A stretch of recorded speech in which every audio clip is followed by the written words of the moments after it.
à Dieu. Élève la voix, commence à apprécier le nom du Seigneur. Commence à bénir son nom. Commence à le glorifier. Dis-lui qu'il n'y a pas de nom qui est semblable à son nom. Oui, il est au-dessus de tout. Il est celui qui domine tout. Il est celui qui a la puissance de tout. Il est tout puissant. Père, nous voulons te rendre grâce. Merci pour ce que tu es et pour ce que tu fais. Que ton nom soit apprécié. Personne ne peut se comparer à toi, ni sur la terre, ni sous la terre, ni dans les cieux. Nous apprécions ton nom. Tu es digne, Seigneur, de recevoir la louange de ton peuple. Tu es digne de recevoir la louange de ceux que tu as rachetés. Éternel, tu le mérites, Papa. Tu mérites que nous te louons. Tu mérites que nous t'adorons. Tu mérites que nous te célébrons. Tu mérites que nous, Seigneur, Père, nous invoquons ton nom. Tu mérites toutes les chansons. Que tu es bon, Père. Que tu es apprécié, Père. Que ton nom est puissant, Papa. Merci pour ce que tu fais, Papa. Béni sois-tu pour ce jour. Merci, Éternel. Merci, Papa. Merci, Éternel, mon Dieu.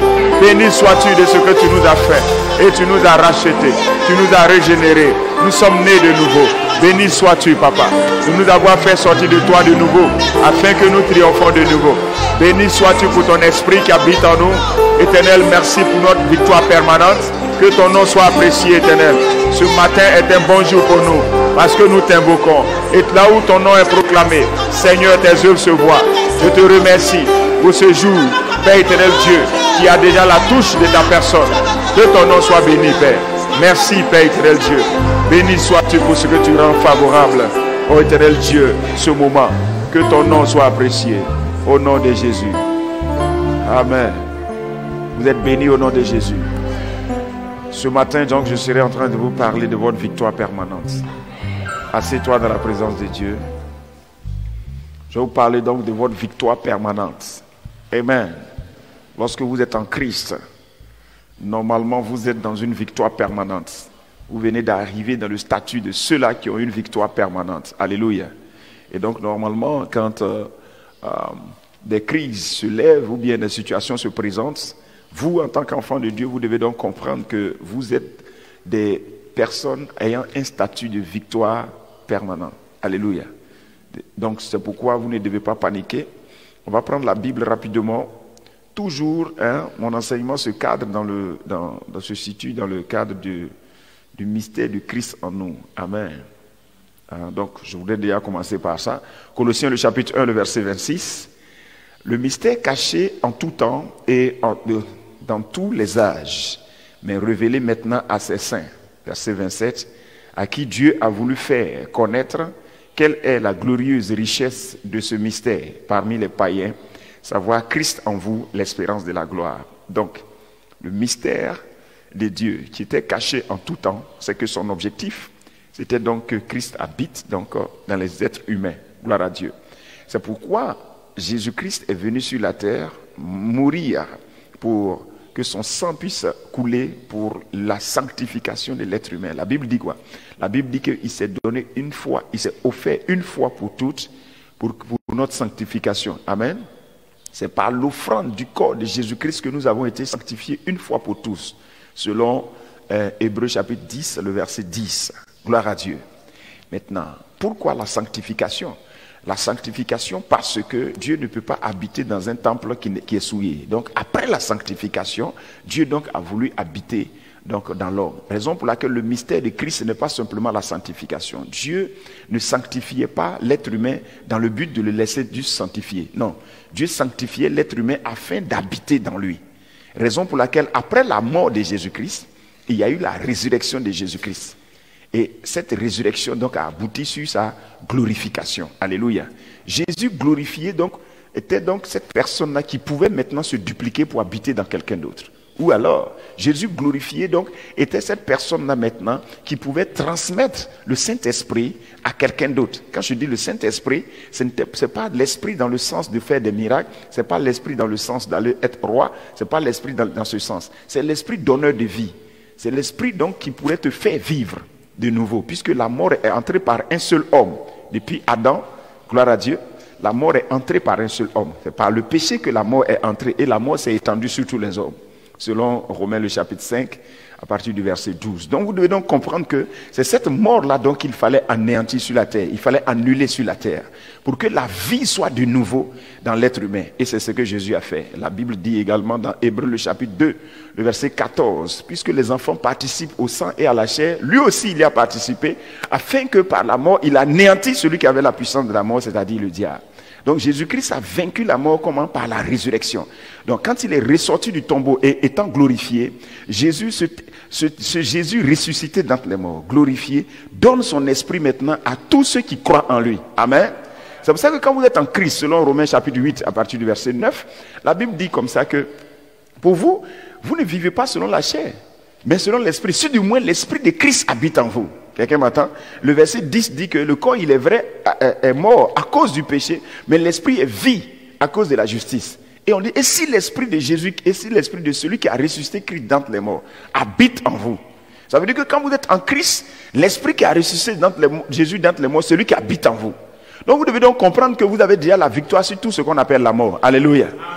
Vous avez déjà la victoire sur tout ce qu'on appelle la mort. Pourquoi? Parce que l'esprit qui a ressuscité Jésus d'entre les morts, c'est cet esprit-là qui habite en vous. Donc il n'y a aucune mort qui peut vous retenir. Amen. Comme je le disais hier, il n'y a aucun tombeau qui peut vous conserver. Gloire à Dieu. Amen. Aucun tombeau, parce que tout ce qui est mort est du diable. Tout ce qui est conservation de quelqu'un dans une certaine situation est du diable. Et donc, Christ en vous, c'est votre victoire permanente. Alléluia. Christ en vous, c'est votre victoire permanente. Mais si vous ne le savez pas, vous pouvez être là et puis vous lamenter parce qu'il y a une telle situation qui se produit. Vous êtes en train de vous laisser écraser par la situation. Amen. Ça ne se fera plus comme ça au nom de Jésus-Christ. Maintenant, tu marcheras dans la victoire, victoire, victoire et victoire au nom de Jésus-Christ. Gloire à Dieu. Donc ta force vient d'où? Lorsque tu es en Christ et que Christ habite en toi. Lorsque maintenant tu as cru en Jésus-Christ, son esprit habite en toi, n'est-ce pas? Maintenant, comment est-ce que comment est-ce que tu dois te voir, ou bien comment est-ce que tu dois faire pour que tu continues de triompher, puisque celui qui habite en toi, c'est l'esprit du triomphateur. Alléluia. Gloire à Dieu. Prenez Ésaïe chapitre 30, verset 15. C'est maintenant que je commence à prêcher. Ésaïe 30, verset 15.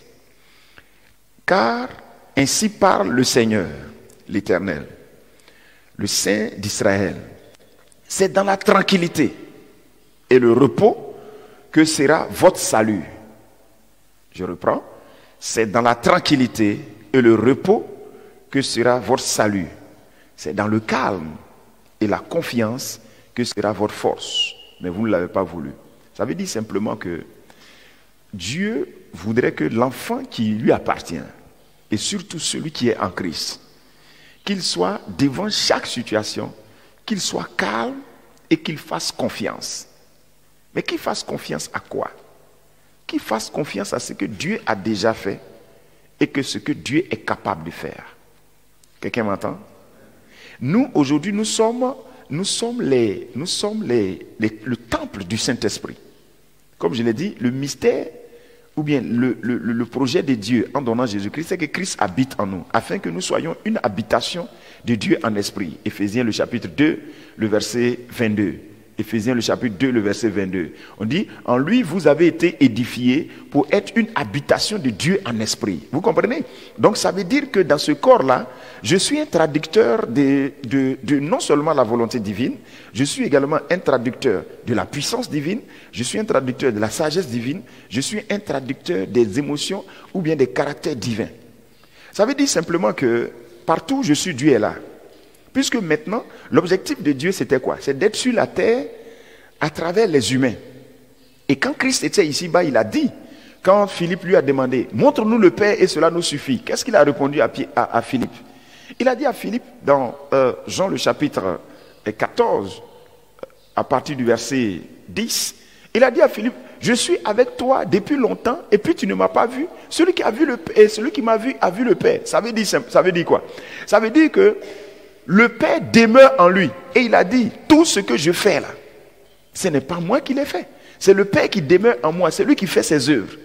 C'est un secret. Ça veut dire que désormais, quand Christ finit son travail et que son esprit habite en nous, et que l'esprit de Dieu habite en nous par Christ, qu'est-ce qui doit se passer? Nous devons donc comprendre que là où nous sommes, le Père aussi est là. Comment? Par son esprit qui habite en nous. Nous sommes des canaux. Nous sommes des canaux de manifestation, donc du Saint-Esprit. Aujourd'hui, le Saint-Esprit a un corps. Le Saint-Esprit a un corps. Et le corps du Saint-Esprit, c'est nous. Alléluia. Jésus a son corps sur la terre. Ça veut dire que simplement, il habite dans ses corps. Les démons habitent sur la terre. Comment? Par des hommes. Les démons sont certes dans les bois, les démons sont certes dans les eaux, etc. Mais les démons sont aussi dans des hommes. C'est comme ça, c'est les hommes qui accomplissent les projets des démons. Mais ces hommes-là, ils accomplissent les projets des démons comment? Ils accomplissent les projets des démons par la puissance des démons. Des démons. Il y a des gens, on dit, la Bible déclare qu'ils sont ingénieux au mal. Vous êtes sûr qu'un être humain naturel peut être ingénieux au mal? Un être humain comme ça, que Dieu a créé, peut être ingénieux au mal. Mais l'esprit du diable habitant en lui, il devient ingénieux au mal. Donc l'esprit transmet donc sa sagesse dedans. C'est pour ça que les gens, les démons transmettent leur corruption dans les gens. Le cœur des gens s'endurcit, n'est-ce pas? Les gens deviennent des méchants de jour en jour. Pourquoi? À cause de l'esprit malin qui habite en eux. Donc ça change leur caractère, ça change leur pensée, ça change leurs projets, ça change leurs ambitions, etc. Ils veulent être des malfaiteurs.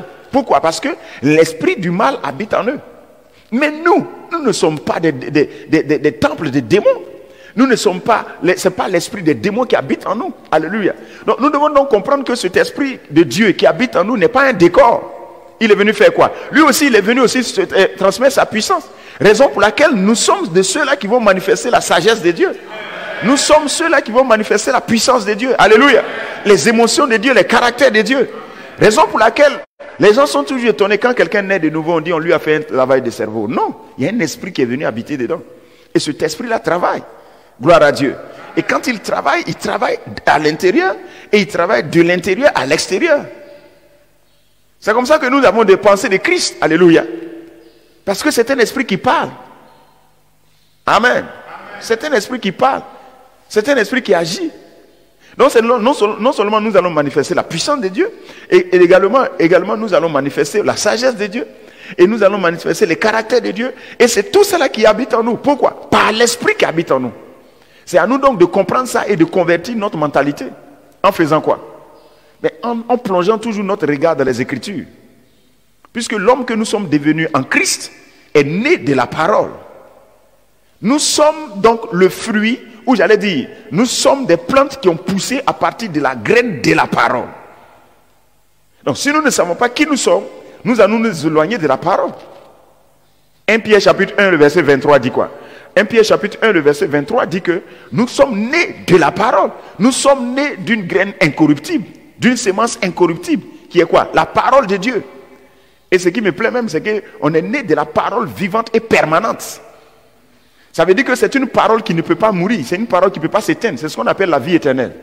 Ça veut dire que notre vie n'est pas le produit d'une semence humaine pour être sujet à la mort. Nous sommes le produit d'une graine, ou bien d'aller dire d'une semence qui ne peut pas périr, qui ne peut pas se détruire.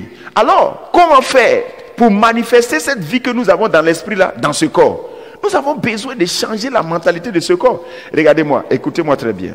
Le corps humain n'est pas un habit comme l'habit de coton que vous portez. C'est ça qui fatigue les gens. Ils disent je suis le temple du Saint-Esprit, mais ils ne savent pas ce que ça veut dire. Ils disent je suis le temple du Saint-Esprit, et puis ils croient que non. Quand ils sont le temple du Saint-Esprit, c'est comme cette maison. Cette maison n'a pas de cerveau, s'il vous plaît. Cette maison n'a pas d'émotion. Cette maison n'a pas de sentiments. Donc cette maison n'a pas besoin de chercher à pouvoir s'adapter à sa réalité. C'est nous qui lui imposons ces choses-là. Mais le corps humain est vivant. Le corps humain a un cerveau. Le corps humain a une âme. Le corps humain a des sentiments. Mais et en même temps, il est un habit. C'est un habit vivant. Alors, lorsque tu prends conscience que toi, tu es un habit et que quelqu'un habite en toi, il faut chercher donc à te convertir à partir de l'habitant. C'est-à-dire à celui qui habite en toi. J'espère que vous comprenez. Tu as un cerveau. Mais est-ce que tu sais que tu es l'habit de quelqu'un? Est-ce que tu sais que tu es le temple de quelqu'un? On se comprend? C'est comme une femme qu'on vient de marier. Elle a besoin de refaire sa mentalité pour dire que j'appartiens à cet homme. Parce que ce n'est pas une chose, une femme. C'est un être vivant. Cette personne a une émotion, a des pensées. Alors, elle doit être capable de changer sa pensée pour s'adapter à sa nouvelle réalité. Pour dire, je suis la femme de cet homme. J'appartiens à cet homme. Et donc, je suis là pour l'aider. Alors, je l'étudie pour lui faire plaisir. Raison pour ça, elle est en train de se convertir à son nouveau statut. Nous étions des temples de diable. Et maintenant, nous sommes des temples de Dieu. Nous avons besoin de nous convertir. Convertir notre mentalité. Pour dire que qui habite à moi désormais? C'est le saint qui habite à moi. Je suis saint. Celui qui habite en moi, ce n'est pas un esprit d'impudicité. Je ne suis pas impudique. Puisque le corps ne fait que donc transmettre ce que la personne réelle même qui est dedans, à l'intérieur. J'espère que vous comprenez. Donc, c'est pour ça que tant que vous n'avez pas encore plongé votre regard dans la parole de Dieu, vous ne pourrez jamais convertir votre mentalité. Vous serez toujours en déphasage avec ce que vous êtes réellement. Vous savez que quand on va vous enterrer, votre cerveau va rester ici. Pourquoi ne pas convertir ce cerveau-là en même temps pour que ça serve ce que vous êtes en réalité? Dieu vous dit que vous êtes la parole de Dieu faite chair. Alléluia.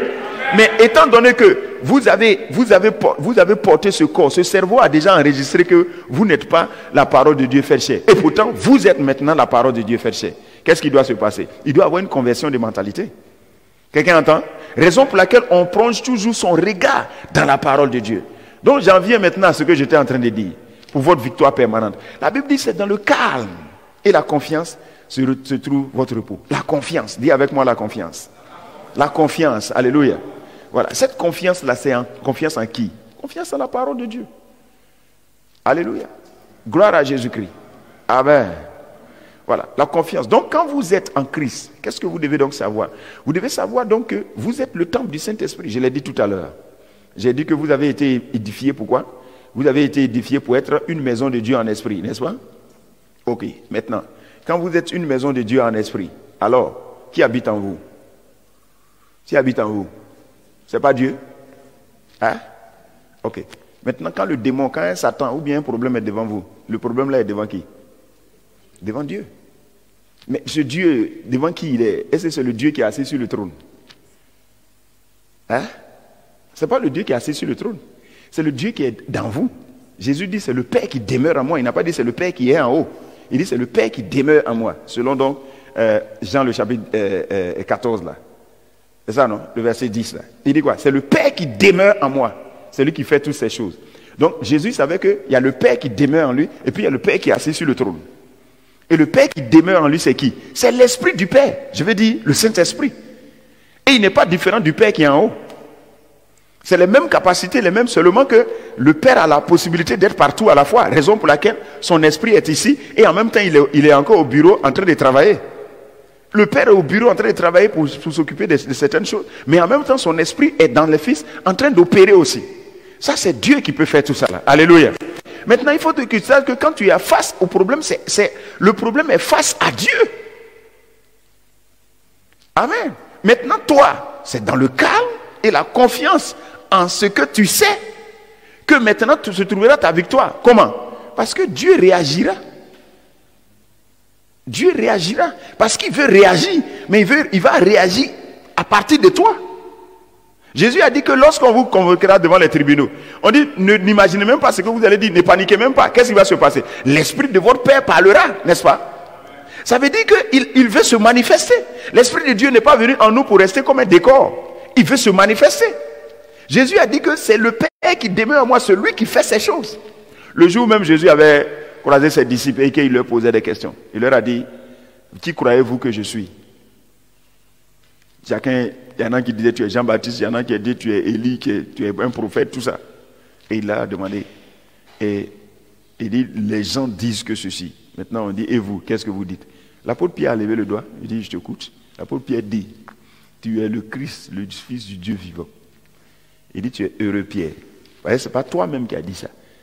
C'est mon Père qui est dans les cieux. Si papa qui est dans son bureau, en ce moment, il dit pas mon Père qui est dans toi. Il dit mon Père qui est dans les cieux. Mais quand il faisait les œuvres, il dit le Père qui demeure en moi. Parce qu'en réalité, ce qu'il voulait, il voulait aboutir au fait que le Père qui est dans les cieux demeure en nous. Et lui, il a reçu l'Esprit là pour qu'il le transmette. Donc désormais, nous sommes remplis du Saint-Esprit.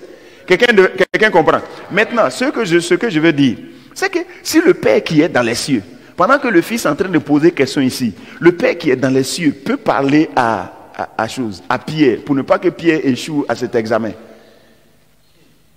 Donc, allez-y comprendre quelque chose.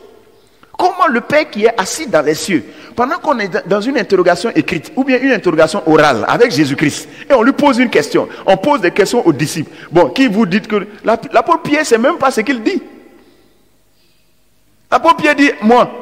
On dit, ok, tu es le Christ, le Fils du Dieu vivant. Pourtant, l'Esprit de Dieu n'habite pas en lui. Papa est au ciel, et puis il parle. Ça veut dire que papa veut ton succès. Alléluia. Amen. Et maintenant, s'il habite en toi, il va rester bras croisés? Non. Gloire à Dieu. Alléluia. Alléluia. C'est comme ça que nous sommes là, et puis nous sommes saisis par l'Esprit.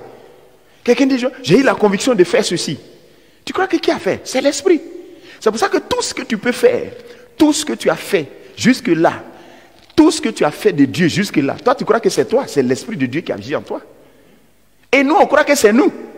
Et on croit qu'on est sous la loi où l'Esprit de Dieu n'habite pas en nous, mais on nous dit de faire telle chose. Non, on essaie de faire, ça ne veut pas. On essaie de faire, ça ne marche pas. Parce qu'en ce moment, l'Esprit n'est pas dedans. L'Esprit de Dieu en nous, l'Esprit de Dieu n'était pas dedans, agissant en nous. Non. Il y avait certaines personnes qui avaient l'Esprit pour faire certaines choses. Mais le peuple était voué à lui-même. Amen. Mais aujourd'hui, c'est différent. L'Esprit de Dieu habite en nous. Et cet Esprit qui habite en nous, il est agissant. Ce n'est pas un esprit de décor, agissant. Donc si tu es calme, et dans le calme et la confiance, qu'est-ce qui va se passer? Des pensées vont monter. Ce sont les pensées du Père. Quelqu'un m'entend? Et ce sont ces pensées-là. Les paroles vont monter. Et ce sont ces paroles-là que tu vas dire. Mais quand tu paniques, tu dis des bêtises. Et il faut être conscient de ton identité. Et il faut connaître les caractères du Père. Parce que l'esprit qui est dedans, tu dois le connaître. Et comment on le connaît? C'est l'esprit des Écritures. La Bible dit que l'esprit de la vérité habitera en vous. Et donc c'est l'esprit de la parole de Dieu. Il parle la parole de Dieu. Raison pour laquelle au fur et à mesure que j'étudie la parole de Dieu, je commence à connaître l'esprit qui habite en moi. Quelqu'un comprend ce que je suis en train de dire? Regarde, quand nous on était encore, quand on était dans un village, mon papa était instituteur. Et il y avait un autre instituteur qui habitait dans le camp des instituteurs. Ce monsieur-là, il avait une femme qui était possédée d'un esprit assez particulier. Nous n'étions pas encore chrétiens, on était petits, mais la femme, on l'observait beaucoup. On disait dans le temps qu'elle avait un génie, un démon, qui venait à chaque période pour faire certaines choses avec elle. Donc la femme, elle peut être assise comme ça à la porte, à la maison comme ça, et puis quand elle devient calme, donc tout le monde sait que son démon est là. Donc qu'est-ce qu'elle fait? Avant, on dit quand elle était encore petite, ça la surprenait, donc le démon peut la maltraiter elle peut tomber devant les gens, écumer, tout ça. Et puis, mais maintenant qu'elle a grandi et puis même qu'elle s'est mariée, c'était la femme d'un instituteur. Donc quand elle est là, on dit maintenant, comme elle sent le démon venir, et quand elle le sent, qu'est-ce qu'elle fait? Elle se lève tranquillement. Même si elle est en train de préparer, elle a le temps rapidement de dire à l'autre, occupe-toi de ceci et cela. Et elle rentre rapidement dans la maison. Donc tout ce qui va se passer, comme humiliation, tout ça, ça se passe dans la maison là-bas. Vous comprenez? Où elle doit tomber, elle doit écumer, tout ça, ça va se passer dans la maison. Et c'est quand ça quitte sur elle, c'est là maintenant elle sort. Vous voyez, cette femme a appris à connaître le démon même qui habite en elle. Et elle a su, quand il arrive, voilà comment il fait. Voilà. Donc elle sait que c'est un démon d'humiliation. Donc qu'est-ce qu'elle fait? Elle rentre dans la maison pour ne pas qu'on l'humilie au dehors. Vous comprenez? Elle, c'est une femme qui a étudié le démon qui habite en elle. Vous voyez? Maintenant, pourquoi ne pas étudier l'esprit? Cette fois-ci, tu n'es pas possédé d'un démon, tu es possédé maintenant de l'esprit de Dieu. Pourquoi ne pas étudier la manière dont il est? Lui, il ne va pas t'humilier. Au contraire, qu'est-ce qu'il va faire? Il va présenter ta gloire. Alléluia. Ta honte, le temps de ta honte est déjà passé. Alléluia. Et c'est Dieu qui n'échoue jamais. Sachez que sachez que si vous avez affaire à une chose, c'est Dieu qui a affaire à ça. Le jour où l'apôtre, comment il s'appelle? L'apôtre Paul, qui était encore Saul, a commencé à persécuter l'église. Jésus l'a croisé sur la route. Il lui a dit, qui tu persécutes? Il dit, non, c'est l'église. Il dit, non, c'est l'église. On dit, non, c'est moi. Il dit, toi, t'es qui? Il dit, c'est moi, Jésus. C'est moi, Jésus, que tu persécutes. C'est là, lui, il a su qu'en fait, le chrétien, c'est pour ça que quand vous regardez l'apôtre Pierre, il parle beaucoup de l'identification à Christ, parce que Jésus lui a montré ça véritablement. Jésus lui a dit que ceux-là, c'est moi. Moi, c'est eux. Ça c'est qu'elle a fait ça. Lui c'est qu'il a persécuté l'église. Jésus dit c'est lui qui persécute. Donc comprenez tout de suite quelque chose, que quand vous êtes face à une situation, c'est Dieu qui est face à ça. Et vous, au lieu de paniquer, non, restez tranquille parce que le divin va se manifester. Alléluia. Mais c'est pourquoi on dit c'est dans le calme et la confiance. Si vous restez serein et que vous connaissez les caractères divins, alors vous allez voir comment Dieu va se manifester. Vous êtes des gens qui pouvaient pardonner l'impardonnable. Beaucoup ne savent pas au milieu de vous, beaucoup ne savent pas qu'ils peuvent pardonner l'impardonnable. Amen. Quelle que soit la crise qui peut se produire chez vous, vous allez régler ça à la manière de Dieu. Dis amen. Amen. Dieu a une manière de régler toutes choses. La manière dont il règle, c'est comme ça qu'il va régler. Dieu ne va pas changer. La Bible dit tel il est, tel vous êtes dans ce monde. Vous croyez que si, c'est parce qu'on fait beaucoup d'erreurs, on fait beaucoup d'œuvres charnelles. Pourquoi? Parce qu'on panique. Sinon, normalement, la manière dont Dieu a réglé les rébellions au ciel, c'est la même manière qu'il va régler la rébellion sur la terre. Quelqu'un m'entend? Mais cette fois-ci, c'est au travers d'un homme qu'il va le faire. Donc, les gens croient que Dieu va changer. Non, il ne change pas. La même manière dont il règle les rébellions, c'est comme ça qu'il règle les rébellions sur la terre. De la même manière dont il a réglé des crises là-bas, c'est comme ça qu'il va régler les crises là ici. Mais cette fois-ci, il est au travers d'un homme en train de le faire. Gloire à Dieu. Alléluia. Au ciel, lorsqu'il y a eu révolte dans le ciel, vous avez vu, Dieu a sacrifié un agneau. La Bible dit dans le trône de Dieu, il y a un agneau qui a été immolé là. Et les gens n'ont jamais su pourquoi un agneau est immolé là. Amen. Il y a un agneau qui a été immolé avec 7 yeux, avec 7 cornes dans le palais de Dieu. Et les chrétiens ne se posent pas la question, mais c'est que cet agneau-là, pourquoi il a été immolé là? Mais cet agneau-là a été immolé là à cause de ce qui s'est passé au ciel. Puisque la Bible dit quand les anges ont commencé à crier, la Bible dit ce que nous on a l'habitude de lire, en nous attribuant ça, c'est pas mauvais. C'est pas mauvais parce que nous aussi on croit. Et nous aussi on a été libérés à cause du sang de l'agneau. Mais les premières personnes qui ont crié ça au ciel, ce sont les anges. On dit, j'ai entendu une voix au ciel qui dit quoi? Heureux, il a été précipité, le grand dragon, celui qui accusait nos frères. Et après on dit, ils l'ont vaincu par le sang de l'agneau. Mais qui sont ces gens qui sont malheur à la terre car l'ennemi est descendu vers vous? Ce sont des gens du ciel qui parlent. Et la Bible dit qu'ils l'ont vaincu. Qui? Ils ont vaincu le grand dragon. Qui? Le serpent ancien. Le diable qui se manifestait dans le ciel. Lucifer qui a décidé de se révolter. Dieu a fini avec lui par un sacrifice. Il a immolé un agneau avec 7 yeux, avec 7 cornes. Quand il a fait ça, c'est sur ça. C'est sur la puissance qui s'est dégagée que les missiles là se sont appuyés et ils ont bombardé Satan. Satan est tombé ici. Alléluia. Et ici aussi sur la terre, comment Dieu a fini avec Satan? C'est le même agneau immolé. C'est lui qui est venu dans un corps. C'est lui qu'on appelle le Fils de Dieu. Il est venu ici pour finir encore avec cette rébellion. Ce qu'on appelle rébellion, c'est le péché. La révolte contre Dieu.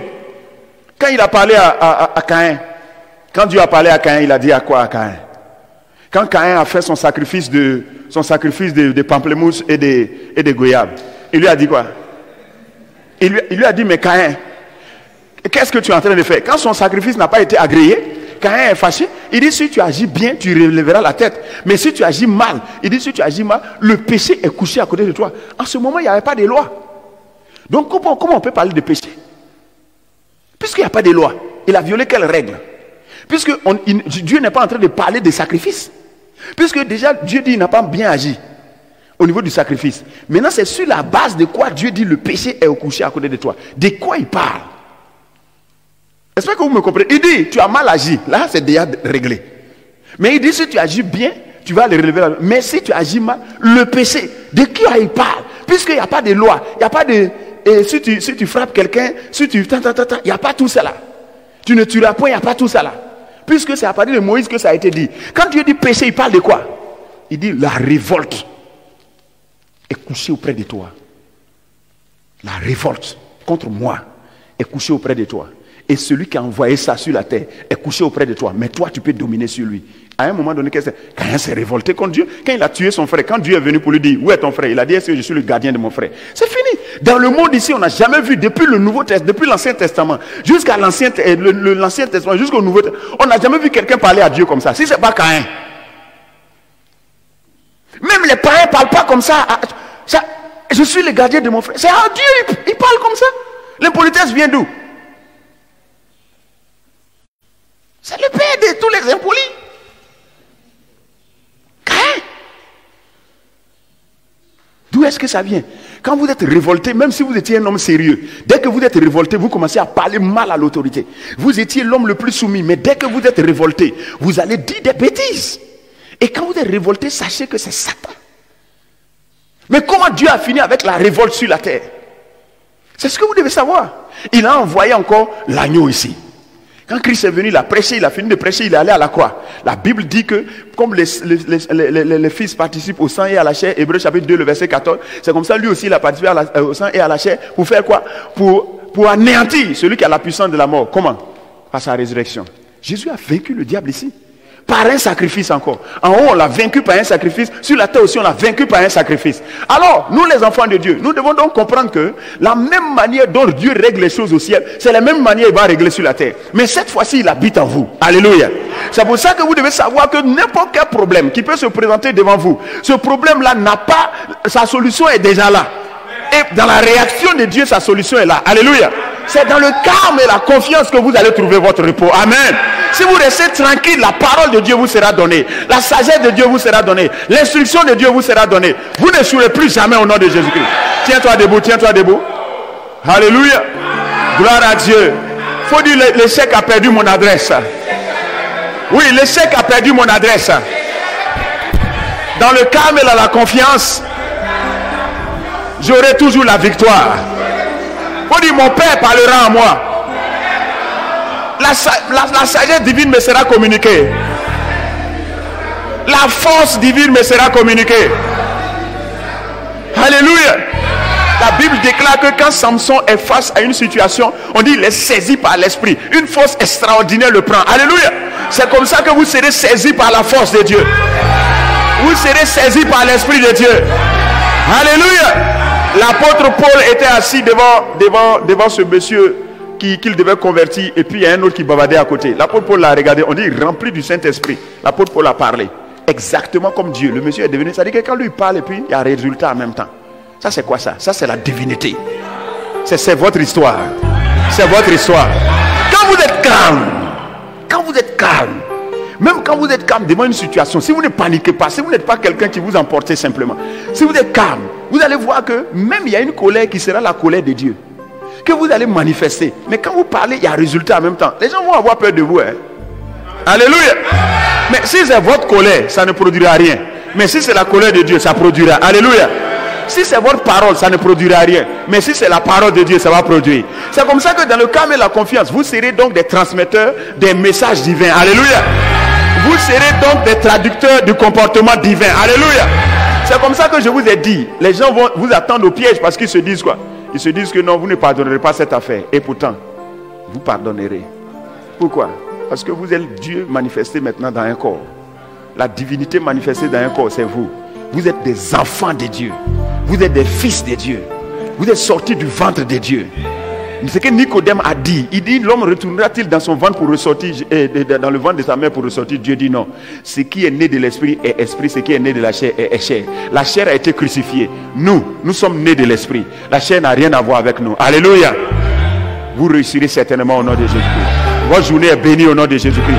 C'est pour ça que le faible peut dire je suis fort. Regardez, on peut croire que dans votre attitude ou bien dans votre passé, il ne peut pas avoir quelque chose qui pourrait vous donner la victoire. Mais je vous dis la vérité. Quand l'Esprit de Dieu habite en vous et que vous êtes calme et que vous êtes tranquille, eh bien, si vous avez confiance, vous verrez la gloire de Dieu. Bienvenue dans le monde des exploits. Alléluia. Vous êtes qualifiés pour les exploits. Bienvenue dans le club des exploits. Amen. Crie Alléluia plus fort que ça. Je bénis au nom de Jésus-Christ. Nous avons fini pour ce matin. Élève la voix. Commence à dire merci au Seigneur. Je prophétise sur toi que cette journée sera seulement victoire, victoire, victoire, victoire. Et ce que tu n'avais pas réussi hier, tu vas réussir ça aujourd'hui au nom de Jésus-Christ. Tout ce que tu n'avais pas vu hier, parce que tu voulais les voir par ta propre force, c'est pour ça que tu ne les as pas vus. Mais ce matin, dans le calme et la confiance, tu verras ce résultat au nom de Jésus-Christ. Tu seras étonné du résultat que ça va donner au nom de Jésus-Christ. Ne t'inquiète pas, les paroles pour sortir de ta bouche. Seulement, aujourd'hui, tu as un rendez-vous avec quelqu'un. Tu as, par exemple, une rencontre où on va te poser des questions. Oh, l'esprit de ton Père va parler en toi. Alléluia. Il y a une action que tu dois poser quelque part, ne t'inquiète pas, tu seras saisi par l'esprit. Tu es béni au nom de Jésus. On a fini pour ce matin.